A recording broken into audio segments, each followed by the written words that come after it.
buku Atomic Habit. Bab 4. Sosok yang terlihat, ada yang tak beres pada dirinya.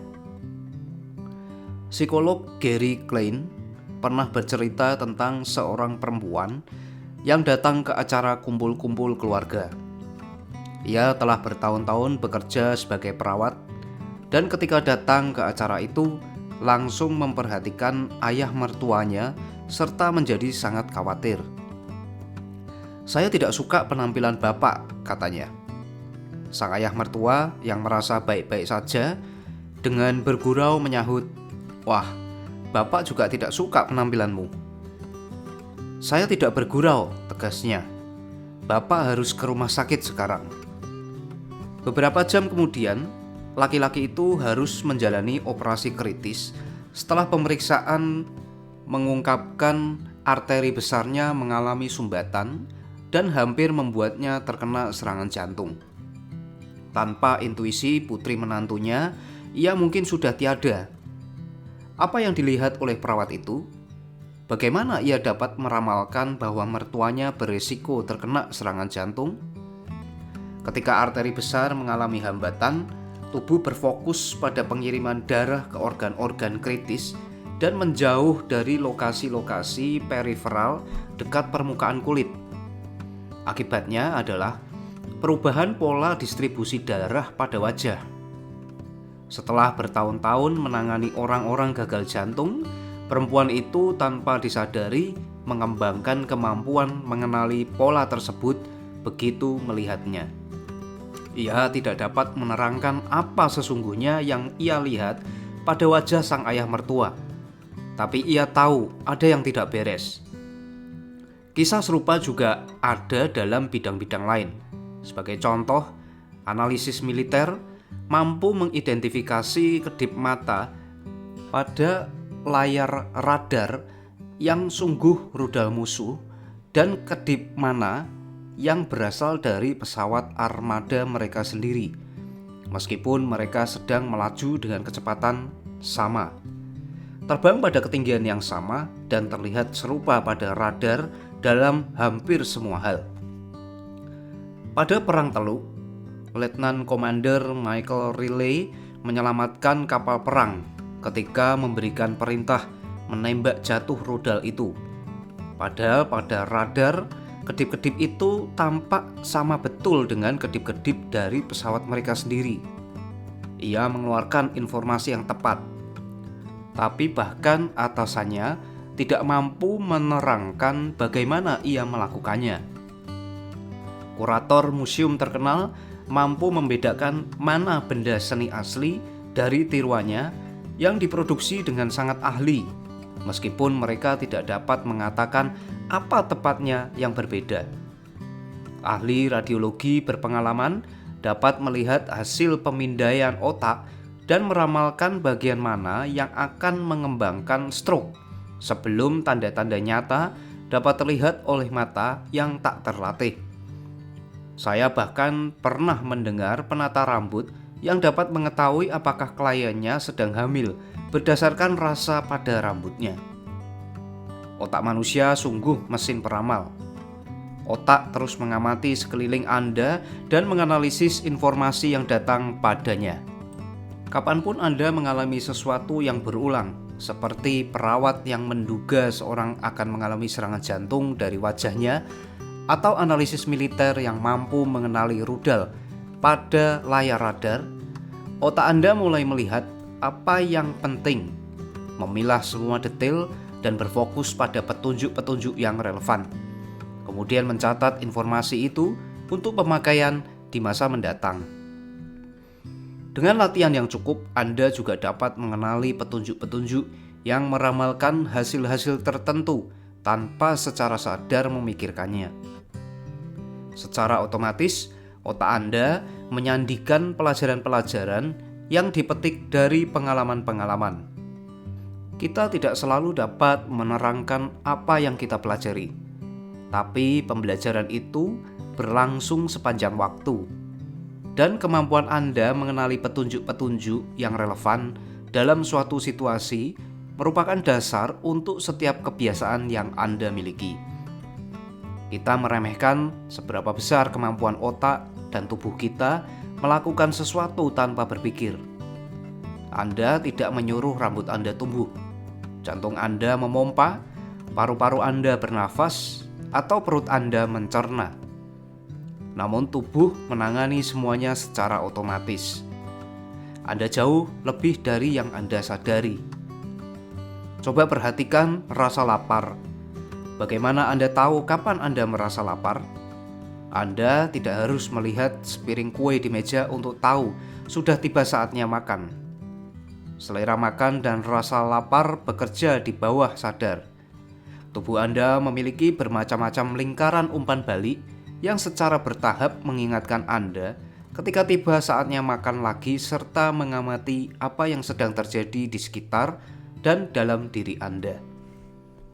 Gairah dapat timbul berkat hormon-hormon dan bahan-bahan kimia yang beredar di seluruh tubuh.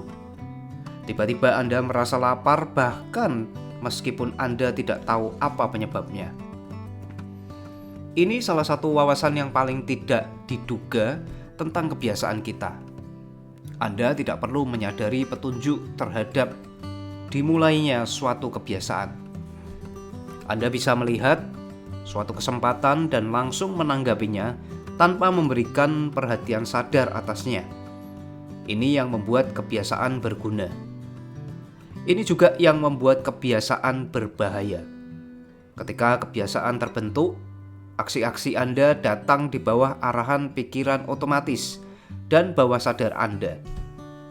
Anda terjatuh ke pola-pola lama sebelum menyadari apa yang sedang terjadi. Kecuali ada orang yang menunjukkannya, Anda barangkali tidak sadar bahwa Anda menutup mulut dengan tangan setiap kali tertawa. Bahkan Anda minta maaf sebelum mengajukan pertanyaan. Atau bahwa Anda mempunyai kebiasaan memotong pembicaraan orang lain. Dan makin sering Anda mengulang pola-pola itu, makin kecil kemungkinan Anda mempertanyakan apa yang Anda lakukan dan mengapa Anda melakukannya. Saya pernah mendengar seorang kasir diperintahkan memotong voucher yang sudah kosong setelah pelanggan menghabiskan saldonya. Pada suatu hari, kasir itu secara berturut-turut melayani pembeli yang berbelanja menggunakan voucher. Ketika pelanggan berikutnya tiba di depan loket, sang kasir menggesek kartu kredit orang itu, lalu mengambil gunting dan memotongnya menjadi 2 secara otomatis sebelum menengadah ke pelanggan yang ternganga dan tersadar akan apa yang sudah terjadi. Seorang perempuan lain yang menjadi subjek penelitian saya adalah mantan guru taman kanak-kanak yang beralih profesi menjadi karyawan perusahaan. Bahkan, meskipun sekarang berada di lingkungan orang dewasa, kebiasaan lamanya sering muncul. Misalnya, bertanya, apakah rekan kerjanya sudah membasuh tangan setelah pergi ke kamar kecil? Saya juga mendapati kisah seorang laki-laki yang bertahun-tahun bekerja sebagai pengawas pantai dan terkadang masih berseru, "Jangan lari!" setiap kali melihat seorang anak berlari. Sejalan dengan waktu, petunjuk-petunjuk yang memicu ke kebiasaan kita menjadi begitu lazim sehingga praktis tak terlihat. Cemilan di dapur, remote control di samping sofa, ponsel dalam saku. Tanggapan-tanggapan kita terhadap petunjuk-petunjuk ini telah terpatri begitu dalam, sehingga dorongan untuk beraksi seolah-olah datang entah dari mana. Karena alasan ini, kita harus memulai perubahan perilaku dengan kesadaran. Sebelum dapat dengan efektif membangun kebiasaan-kebiasaan baru, kita perlu mengatasi kebiasaan-kebiasaan saat ini. Ini bisa lebih sulit daripada kedengarannya, karena setelah sesuatu kebiasaan mengakar dalam hidup Anda, kebanyakan akan muncul secara otomatis dan di bawah sadar. Jika suatu kebiasaan tetap otomatis, Anda tidak bisa berharap berhasil memperbaikinya. Seperti kata psikolog Carl Jung, sampai Anda membuat yang tak disadari menjadi disadari, kebiasaan itu akan mengarahkan hidup Anda dan Anda akan menyebutnya nasib. kartu skor untuk kebiasaan. Sistem perkeretaapian Jepang dianggap sebagai salah satu yang terbaik di dunia. Kalau pernah naik kereta api di Tokyo, Anda akan melihat bahwa kondekturnya memiliki kebiasaan aneh. Sewaktu operator menjalankan kereta, mereka memiliki ritual menunjuk ke objek-objek yang berbeda dan menyerukan perintah. Ketika kereta mendekati sinyal, operator menunjuk ke sinyal itu dan berkata, "Sinyal hijau."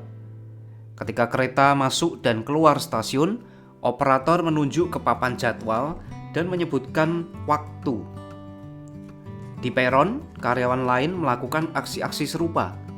Sebelum kereta berangkat, petugas menunjuk ke sepanjang pinggiran peron sambil mengumumkan, "Semuanya aman." Setiap detail diidentifikasi, ditunjuk, dan disebutkan keras-keras. Proses ini yang dikenal sebagai menunjuk dan mengumumkan atau pointing and calling adalah sistem pengaman yang dirancang untuk mengurangi kesalahan. Kedengarannya konyol, tapi cara itu berhasil dengan sangat baik.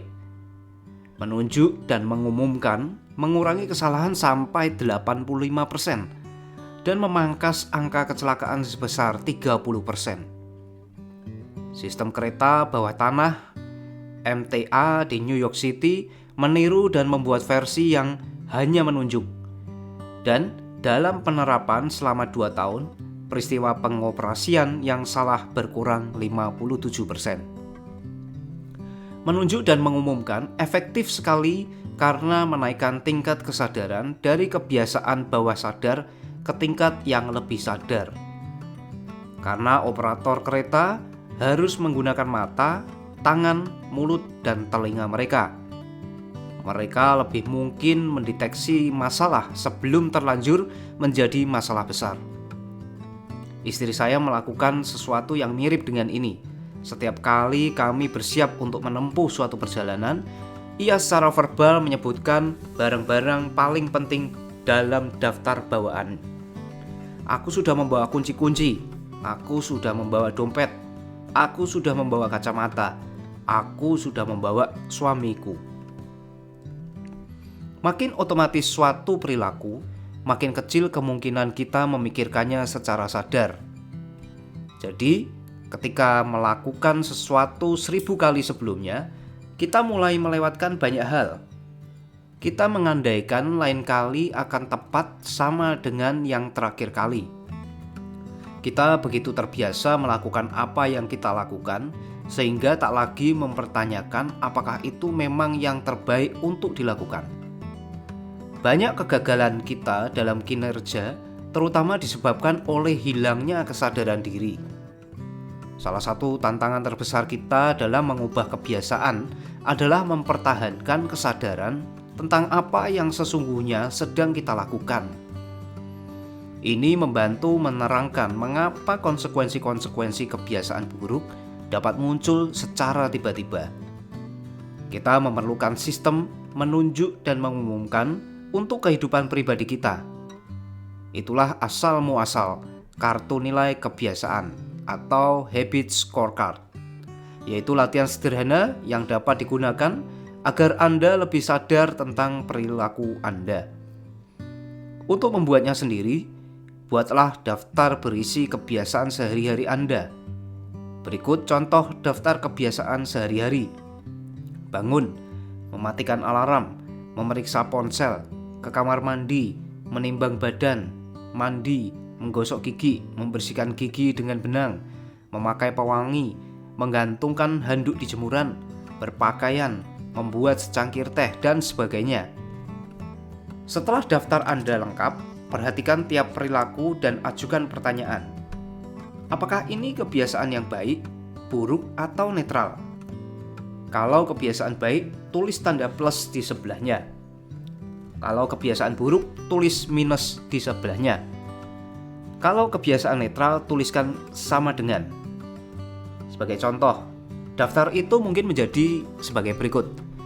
Bangun sama dengan, mematikan alarm sama dengan, memeriksa ponsel minus, ke kamar mandi sama dengan menimbang badan plus mandi plus menggosok gigi plus membersihkan gigi dengan benang plus memakai pewangi plus menggantung handuk di jemuran sama dengan berpakaian sama dengan membuat secangkir teh plus. Tanda yang Anda berikan pada suatu kebiasaan akan bergantung pada situasi dan sasaran Anda. Bagi orang yang sedang berusaha menurunkan berat badan, makan roti manis dengan mentega kacang setiap pagi mungkin kebiasaan buruk. Bagi orang yang ingin tampil lebih tegap dan berotot, perilaku sama mungkin merupakan kebiasaan baik. Semua tergantung apa yang sedang Anda perjuangkan. Memberi nilai untuk kebiasaan Anda bisa sedikit lebih rumit karena alasan lain. Label kebiasaan baik dan kebiasaan buruk agak kurang tepat. Kebiasaan baik atau kebiasaan buruk itu tidak ada. Yang ada adalah kebiasaan yang efektif, yakni efektif dalam memecahkan masalah. Semua kebiasaan itu baik bagi Anda dalam situasi tertentu. Bahkan yang disebut kebiasaan buruk, itulah sebabnya Anda melakukannya berulang-ulang. Untuk latihan ini, kelompokkan kebiasaan-kebiasaan Anda berdasarkan efektivitas bagi Anda dalam jangka panjang. Kebiasaan buruk bisa saja memberikan hasil negatif neto. Merokok mungkin mengurangi stres saat ini. Artinya, rokok sedang baik bagi Anda. Tapi dalam jangka panjang perilaku ini tidak sehat. Bila masih sulit menentukan cara menilai kebiasaan, berikut pertanyaan yang saya senang gunakan. Apakah perilaku ini membantu saya menjadi tipe orang yang saya inginkan? Apakah kebiasaan ini menambah suara mendukung atau menolak untuk identitas yang saya inginkan? Kebiasaan yang mendukung identitas yang Anda inginkan biasanya baik. Kebiasaan yang bertentangan dengan identitas yang Anda inginkan biasanya buruk. Ketika Anda membuat kartu nilai untuk kebiasaan, pada awalnya tidak harus ada perubahan. Sasaran Anda semata mencermati apa yang sesungguhnya sedang terjadi. Amati pikiran-pikiran dan aksi-aksi Anda tanpa membuat penilaian atau kritik diri. Jangan menyalahkan diri karena kesalahan-kesalahan Anda. Jangan memuji diri atas suatu keberhasilan. Bila Anda makan sebatang coklat setiap pagi, akui saja, hampir seperti seandainya Anda sedang mengamati orang lain. Wah, enaknya mereka dapat berbuat seperti itu. Bila Anda penggemar makanan enak, cukup amati bahwa Anda makan kalori lebih banyak daripada semestinya. Bila Anda menghabiskan waktu untuk online, perhatikan bahwa Anda sedang mengisi hidup dengan cara yang tidak Anda inginkan. Langkah pertama untuk mengubah kebiasaan buruk adalah mewaspadainya. Jika Anda merasa memerlukan bantuan tambahan, barangkali Anda dapat mencoba melakukan menunjuk dan mengumumkan. Sebut keras-keras aksi yang menurut Anda akan Anda lakukan dan hasil yang akan didapatkan. Bila Anda berniat menghilangkan kebiasaan makan junk food, tapi mendapati diri mengambil sepotong kue lagi, katakan keras-keras, "Aku hampir makan kue ini, tapi aku tidak membutuhkannya." Memakannya akan membuat beratku bertambah dan merugikan kesehatanku. Mendengar kebiasaan buruk diumumkan keras-keras menjadikan konsekuensinya terkesan lebih nyata. Cara ini memperbesar bobot pada aksi sebagai ganti membiarkan diri terjerumus ke dalam rutinitas lama. Pendekatan ini berguna bahkan seandainya Anda hanya ingin mengingat satu tugas dalam daftar rencana.